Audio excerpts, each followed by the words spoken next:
glad you're here, and I'm glad that we have some guests to introduce you to if you have not met them. You probably have. Tammy's got a wonderful channel here on YouTube, and that is Tammy at Tam's Place. So she's been doing content for a while, and I really am anxious to ask her a couple of questions. But I'm going to let you meet my executive producer here, Kelly. And then we will meet our second guest, Tammy. So go ahead, Kelly. I'm going to let you meet my Oh no, I forgot to mute my video. That's okay. You need to fire your executive producer. That's okay. We've all done it. Hi everybody, Tip Flippin Mama Kelly. As you know, top rated eBay seller. I've got a YouTube channel, Hip Flippin Mama. I am the mama to the reselling community according to Wade's Ventures. And I love you all. Mwah. All right, you're next, Tammy. Hey guys, y'all know me. I'm Tam.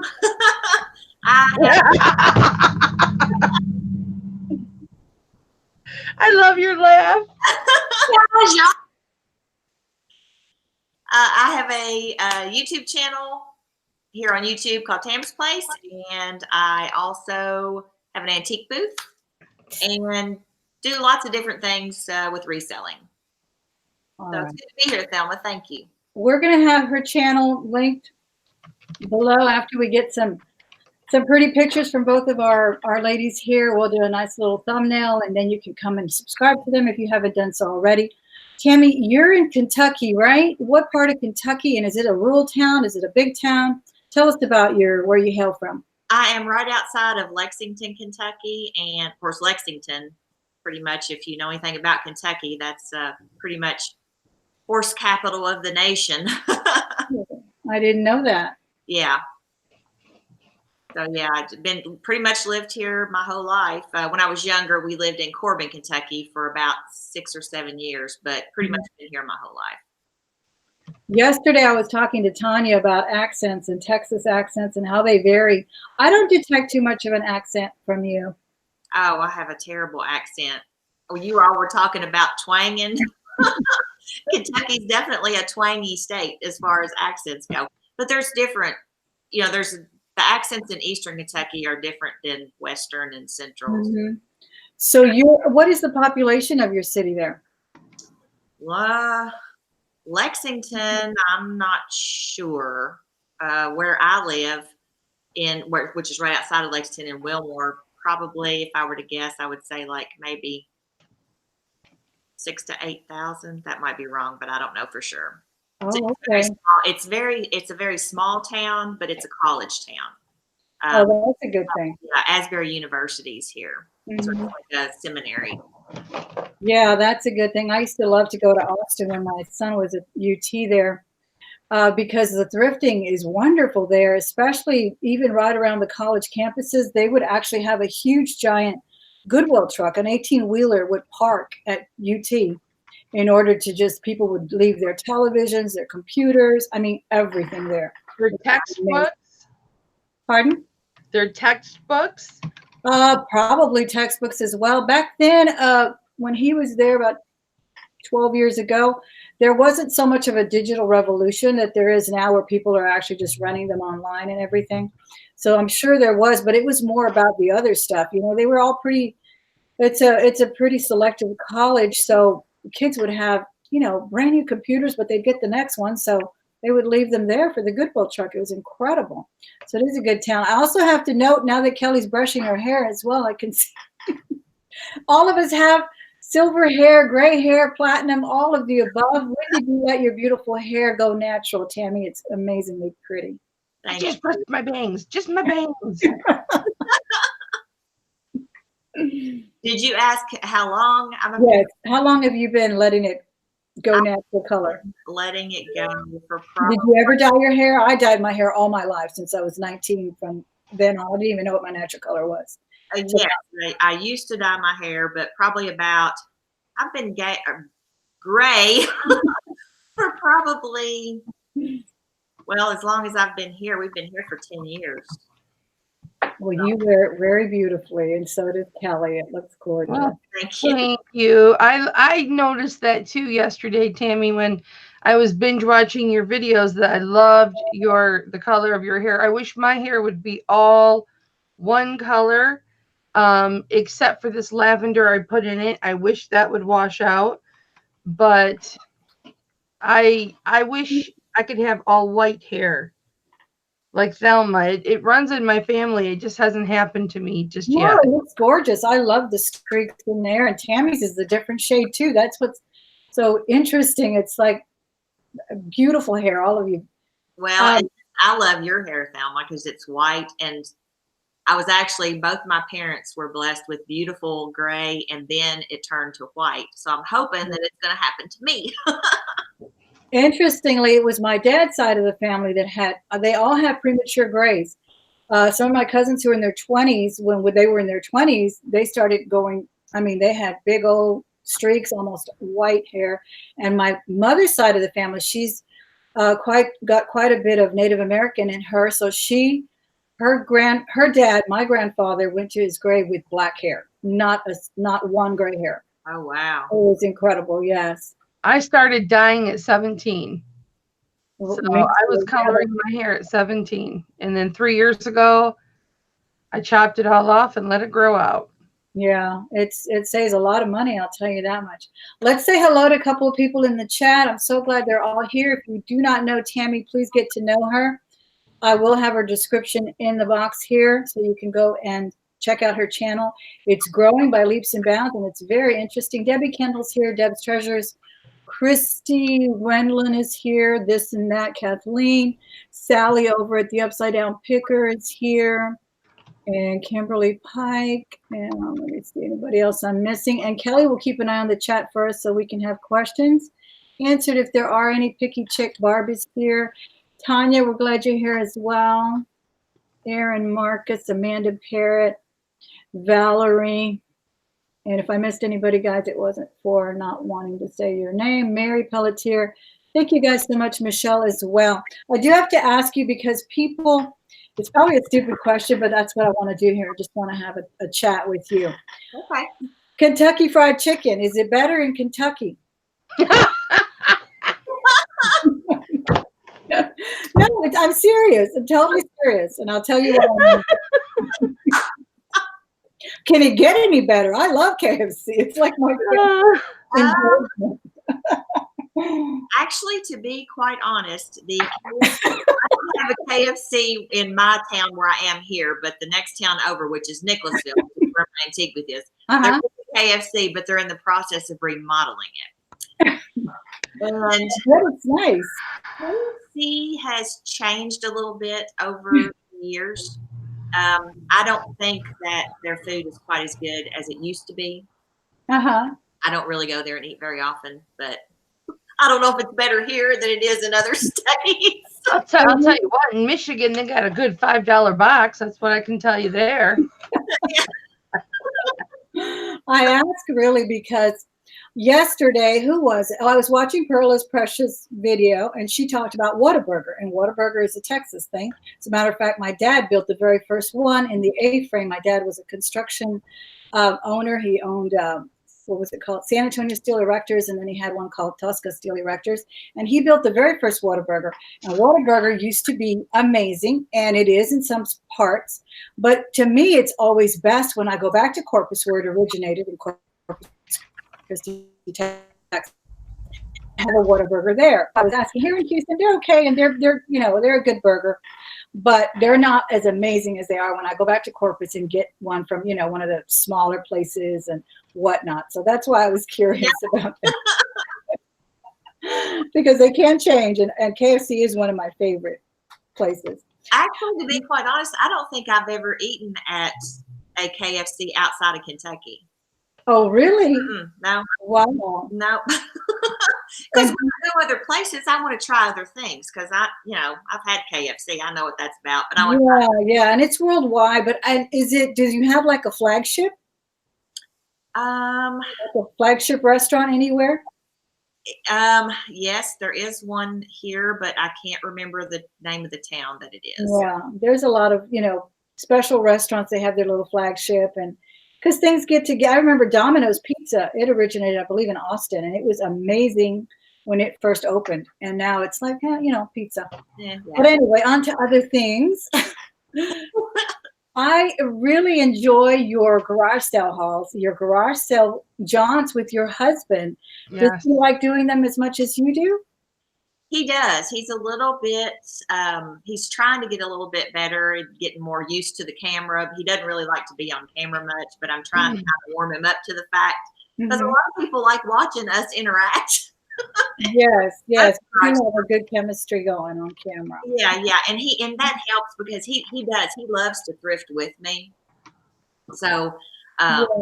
we have a blast when we go out. We have so much fun. You have a great camera technique. You know, a lot of people when they first start filming without it, I know GoPro is the new thing, but with a regular camera, they move too much. They make you dizzy. You've gotten it down, and your editing is great too. I really appreciate it. Thank Do you. you find that it's fun for you to edit and make, your videos interesting in that way? I think it's important.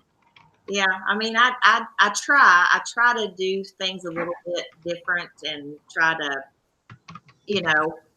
make it fun, but yet make it informative and show what I find and try Yeah. to do a little bit of different stuff with my editing. So Yeah. And what kind of stuff do you gravitate towards? I brought out my grandmother's blanket because every time I see your jaunts and the places that you go to, it kind of takes me back to the stuff that I used to hunt when I was a young mother.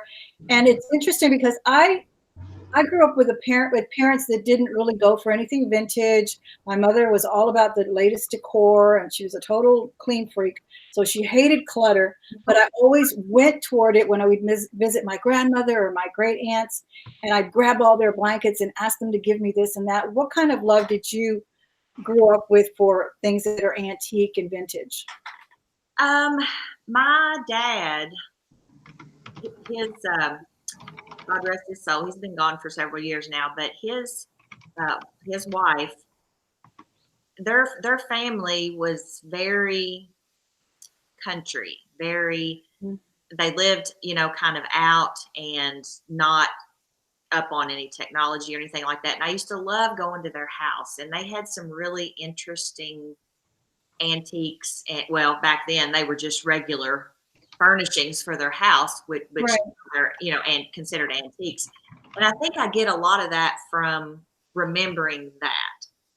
I didn't always used to be into antiques, but Mhm. when I started getting into it and started trying to pick up things that were older, that's kind of what I thought about was their house and the things that they had in their house.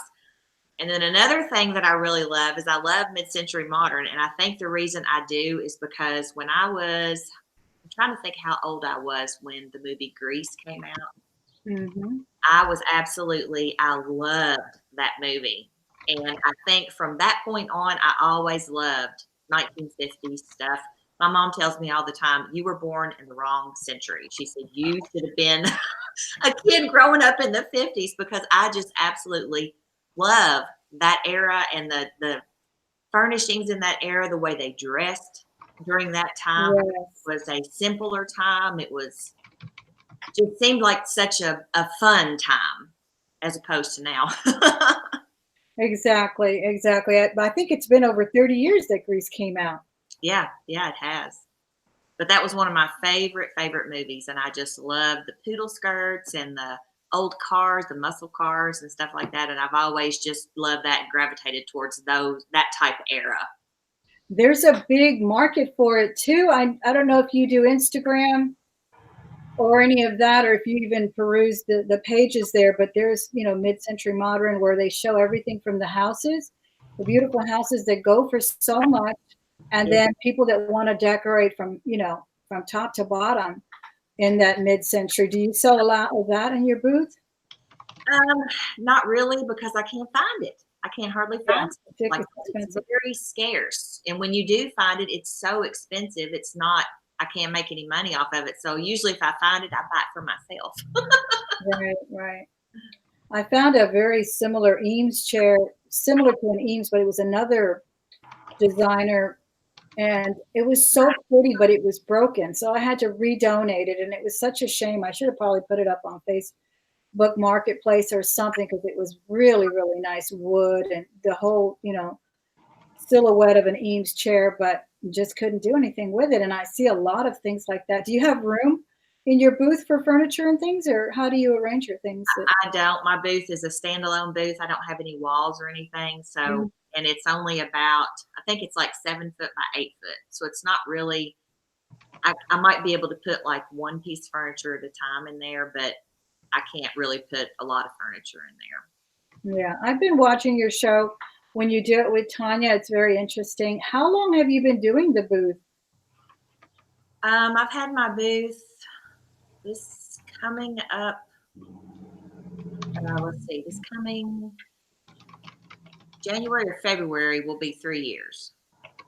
Oh, that's not too long. Yeah, I haven't had it for very long. And did you do eBay before the booth, or did they kind of marry, or what? No, I started out in my booth, and actually from my booth went to Poshmark. Yeah. And You then went to Poshmark first. I remember that. And you did great on there. Your from what I see, your pictures were so immaculate and so beautiful. But did you say you're trying eBay now? well, I've been on eBay for close to about a year now. But I was doing Poshmark, then I went to eBay and trying to do the antique booth and Poshmark and eBay, trying to do all of it. I said I can't do everything, so I just let Poshmark go by the wayside and decided to just do my booth and eBay. Tammy, yes. Tanya, Thrifty Treasures, is just wanting us to know that you are an awesome booth owner and that you are just so great at it. And this and that wants to know if you have to bring your own furniture in to your booth to display your furniture. So is everything provided for you, or do you have to bring everything in? No, nothing's provided. You have to bring everything. So when I started my booth, I tried to find things as cheap as I could as far as display pieces. And as time went on and I was able to pick up some things that I really, really wanted to use. Here recently, I've gotten a couple of things that I really love in my booth right now. They're more vintage things. But yeah, I have to bring all my stuff. They don't provide any of that for you. Okay. Elma, Aaron Marcus has made a comment in the chat I feel is very important. He states, I think I just found my favorite interviewer. Wow. Impressive. Thank you so much. I'm just really interested in our community and how we're all so different, yet we all kind of basically it's reselling, right? And it's how someone does it, where someone did it another way, and it may not work for that person this way. Like you say, you had to hone in on a couple of apps, a couple of venues. Then some can do all of them. But I stated in my video last time how I really feel like I thought I could, but there's always one that's going to, rise above. It's just the way it is. The one that you kind of nurture a little bit more is the one that rises above. And then you have to really kind of leave the other ones to the wayside for a little while anyway. It looks like your little baby is the booth. Tell me what sells best for you in the booth. Is it the antique things you find at the garage sales and the like blankets that I was talking about from my grandma and things like that, or everything? It's pretty much everything. But if I were to narrow it down to a few things, I would say probably my vintage Coach purses are probably one of my biggest sellers. UK stuff. Of course, I'm in Kentucky, so UK hoodies, hats, T-shirts, anything like that sells pretty good. Earrings that I bought from you.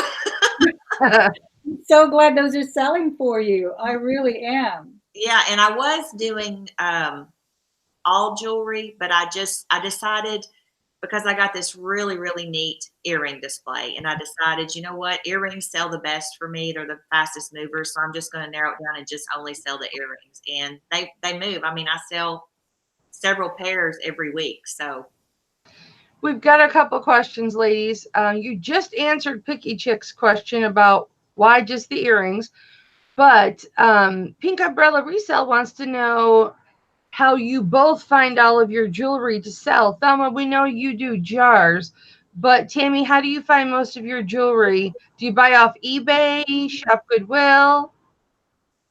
Well, I've got a box of jewelry that I bought from Thelma that's lasting me a pretty long time. I got another one when you need it. Okay. But usually my local thrift store, they have a pretty good jewelry section, and I pick up earrings here and there from there. So garage sales, mainly my thrift store and garage sales is where I get most of my earrings. Okay. And Don Maserati wants to know, do you set a listing goal for yourself that you have to hit every day, or do you just wing it? For eBay? Correct. No, I don't. I mean, I've got a lot more going on than just my antique booth, eBay, and YouTube. I've got personal outside stuff that I have to do. So eBay is kind of a part-time thing for me, and I just list when I can. I'm trying to get a system down to where I pay attention to certain things on certain days. But right now, I'm trying to work that out. So. Yeah, that was actually one of my questions is any of your business data driven? I know you probably do for your YouTube because your YouTube has really grown, and rightly so. I think, you're very entertaining, but you must have a set time for doing your videos. Maybe say I want to put in at least 2 or 3 videos a week. Is that what you're doing as well? I try to upload as often as I can. I don't really have a set schedule for that. On of course, Fridays and Saturdays I do the ride-alongs and the hauls, and I try to get those edited and up either by the end of that weekend or the first of next week, and then try to think about other videos to do besides those, because I kind of want to do some different stuff, but not really know what to do just yet. Yeah, you did some different stuff. That was another question I had. When you first started your videos, what kind of videos were you doing? But I think you've been doing them even 2 years prior, right? Yeah, when I first started, I was doing just mainly haul videos, and I was not on camera at all. I was just showing the stuff. I had it laid out on my bed, showing stuff that I had. And then I decided to do a how to grow ferns video. Oh, nice. And don't go back and watch it. It's terrible. It's the worst video. But I did that one, and then done a couple of things I've done a couple wreath videos. I've done a video about how to scarf display for your antique booth. I've done a few different things, but the main thing is the haul videos. Yeah. Well, that's what I was going to ask you. What kind of a video other than that? Maybe some cooking. I heard you talk about that broccoli casserole that your husband was excited about, picking up that beautiful stalk of broccoli. Maybe you could do some cooking videos. And can you share that broccoli casserole since you didn't share the pool candy one? I'm just joking. I was lucky enough to get some of that delicious pool candy. Never even heard of it, but everyone who tasted it was like, what is that? So amazing. I don't know about doing cooking videos. I think probably what I would gravitate more towards would be like maybe decorating videos. Oh, I want to decorate. And just showing how to like showcase something like on a buffet, with different kinds of decor or something like that. Different ways that you could set it up to make it look. I kind of gravitate more towards that. But yeah, cooking videos. Yeah, I could probably do that. But yeah, maybe just like a grocery haul and tell us what goes in the broccoli casserole. Broccoli casserole. We can kind of put it together. Well, let's see. Of course, the broccoli. Cook it until it's tender. And then I put probably about, this is terrible because this is not good for you at all. Who cares? I probably put maybe about an 1/8 of a block of Velveeta cheese. Oh, you got me now. Anything with the red meat on there. And then probably about a half a cup or a little bit more of cheddar cheese. And then the soup. More cheese. More cheese, of course. And then the soup I use is actually, a lot of people use the cream of mushroom soup, but I use the cream of chicken and mushroom. Okay, I'll write that down. The flavor of that better. And then, of course, the topping, everybody pretty much knows topping, Ritz crackers and butter. And you just put the topping, and then I bake it for probably 35 minutes at 350. Oh my goodness, that sounds so good. It is good. My husband loves it. Tammy, the Upside Down Picker has a question for you in regards to your profits on eBay and your profits on your booth. Does it really benefit you to have a booth, to take the time to do a booth? Your sales on your booth compared to the work and sales on Etsy, are they, pretty much 50-50 or?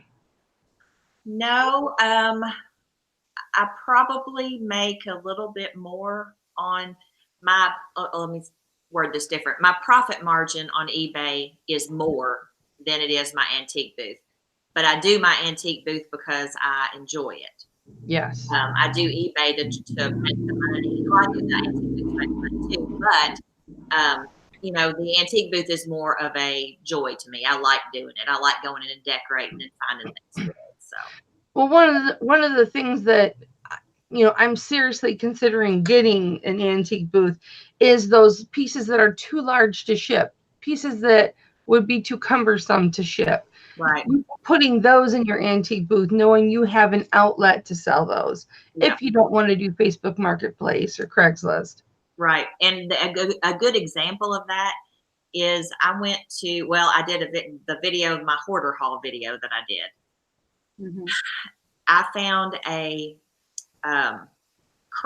vintage Cron TV lamp, and it was a poodle and a pug. It still worked, it was in really good shape. And that's not something that I think I would want to ship. So right now it's in my antique booth. How much time per week do you spend on your antique booth? Per week, probably a day. Oh, that's not bad at all. It takes about a day because usually what I'll do is I'll pull stuff in the morning. I'll take a day during the week. I'll pull stuff in the morning, price everything. Then I usually get to my booth around noon, and then it'll take me the rest of the afternoon to kind of switch things around and add my new inventory. So I usually spend about a day a week on my antique booth.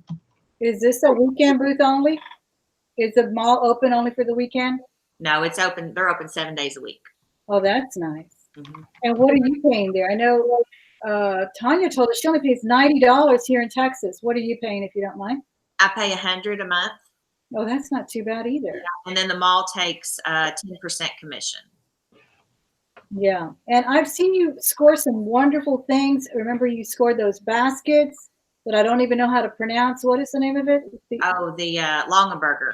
Longaberger baskets. How did those go for you? Oh, they're gone. I sold them all. Oh my goodness. That was I made probably 9 times what I paid for them. That's amazing. And you heard you hear about these kinds of sales. How do you have networking that, do you leave your business cards? Do people call you, or how does that work? Actually, that particular sale came about through my mom. My aunt had called my mom and told her that she knew somebody that was going to have a garage sale the upcoming weekend, and she said that I could come and look early. Cool. She lived way out in the country, so I called my sister, and she drove out there with me because I wasn't exactly sure how to get out there. And when we got out there and she opened that garage and she had all that Longaberger, wow, I couldn't believe it. But yeah, that's amazing. People know what I do, and they'll either contact my husband or my mom or me and say, hey, I know of this estate sale that are going to let you come and look early if you want to. And so I haven't gotten any of those this year, but I'm hoping that I'll get a few. Yeah. I have this continuous battle with myself, and it's been going on for a few years, where I first started really getting back into full-time eBay because I've always done it, as a side hustle. And then during the summer, I really hit it hard.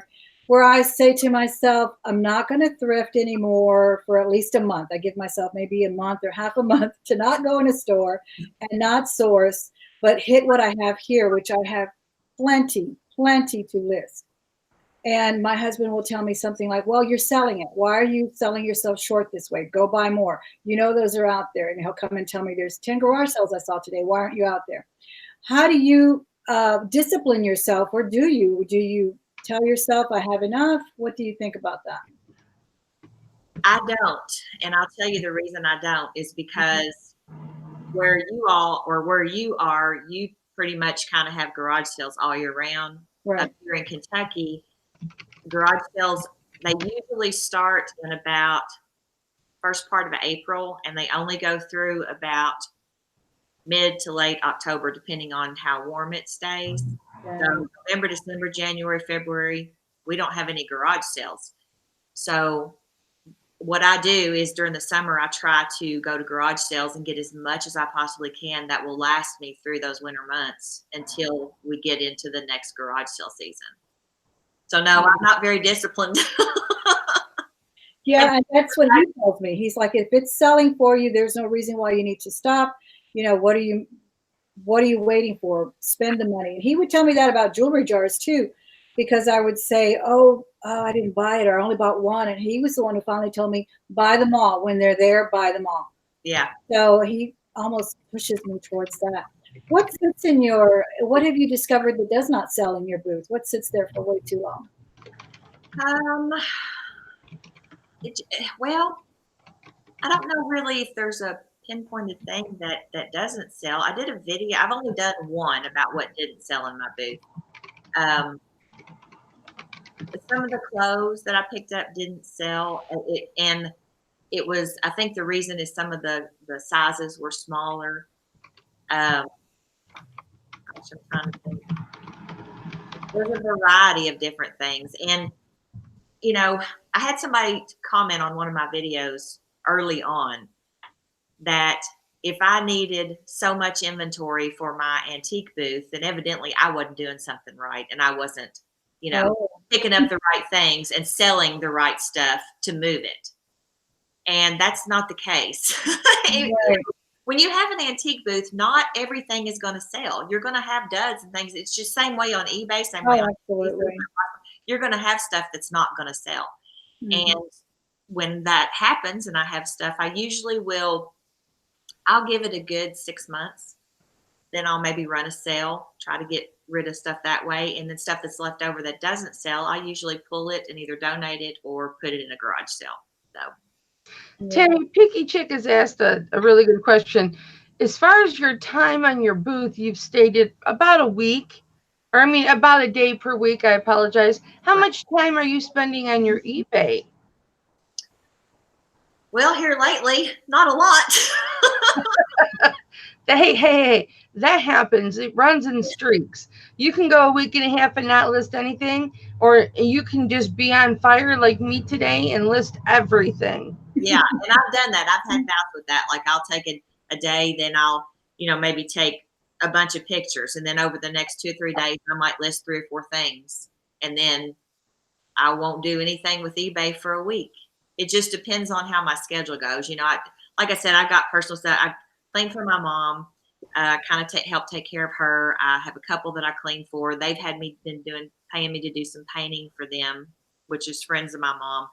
Of course, I have a grandson, Miles, so we go to his games. He lives about an hour away from us. So there's a lot of other things that I have going on, and I can't really, I need to get it scheduled better.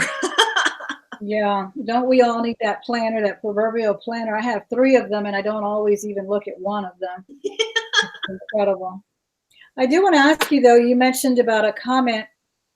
We all know about haters and trolls and all of that, and we don't really even want to give them the time of day. But I want to ask you about the culture in the booth itself. Is there a booth culture, an antique booth culture? Do you have some snobs? Do you have people who come in and tell you that you're overpriced, or do you spend any time there at all? Not really. I mean, that I know of. I know a few of the people that have other booths there, just acquaintances, seeing them when I go in there and chatting for a little bit. But Not really anybody that's, no, not like that. I don't spend a lot of time there except for the day that I work my booth. And then that's usually the time that I spend there. But I might pop in every once in a while and, check on things, maybe do a little shopping myself. But I don't usually spend a lot of time there, just on the day that I work my booth. And I was telling Tanya yesterday, she has a really good eye for decor, scale and color. Obviously, you do too. I love your little background where you do your hauls. Did anybody show you how to do the booth, or did you watch certain videos, or is that how you came to YouTube, by wanting to learn about your booth or to teach about your booths? Actually, yes, that's how I started on YouTube, was watching. When I decided I was going to do a booth, I started to do a little bit of research and trying to find information about owning an antique booth. And I'll tell you, there wasn't a lot out there. And I think that's one of the things that kind of sparked me and Tanya and Jen to do the antique booth talk, because there's not a whole lot about antique booths on YouTube. It's getting more and more, but when I started out, I couldn't find hardly anything about antique booths. Right. So that's kind of how I got started on YouTube. And now, I saw that video where you said you had actually run into a garage where they were washing the motorcycle, and you thought it was a garage sale. That happened to me, but mine was a pool party, and it was, I think, an estate sale, and they had balloons and they had all kinds of signs, and there was like 3 estate sales in the neighborhood. And I walked into a pool party filming, and then I quickly put my camera down because everyone was in bathing suits. And it was not a garage sale. Does that happen to you often? Well, no, not really, but I thought it was so weird that, the guy obviously knew that his neighborhood was having a neighborhood garage sale. What would possess him to clean his garage out? Because he figured people are going to stop and see what's for sale. Maybe he wanted the attention.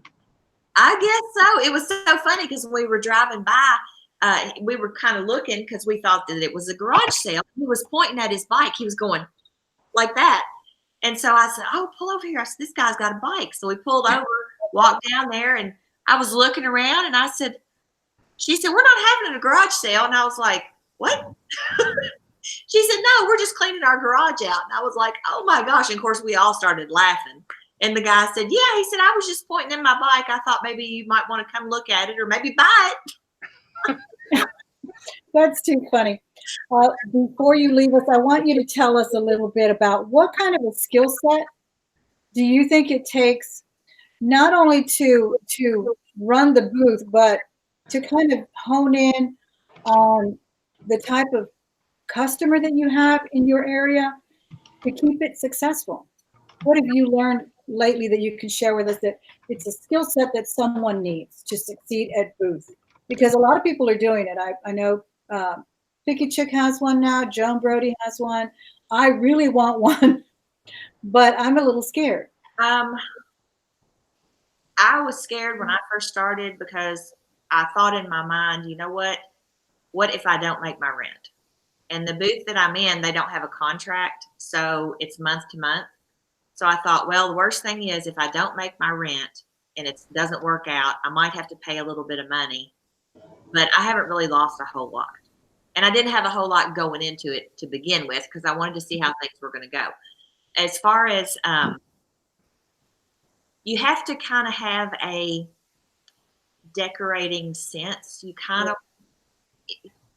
have to like to do that. If you don't like to work your booth and go in and decorate it and change things around, then you probably won't like having an antique booth. Of course, you definitely have to like to shop and buy stuff. You definitely have to like to want to sell and pick up things that kind of coordinate with each other so the booth has a cohesive look. Now I have like certain areas I'll have like a niche of stuff, and then maybe over in this area I'll have it something different. So like I might have a pair of shoes and some clothing and earrings all together. And then over here I might have like my kitchen stuff. And then over here, I might have like home decor. But you have to kind of have a sense you have to want to do that. And if you don't want to do that, then you're not going to like it. And you have to, in order for your booth to be successful, you have to work it.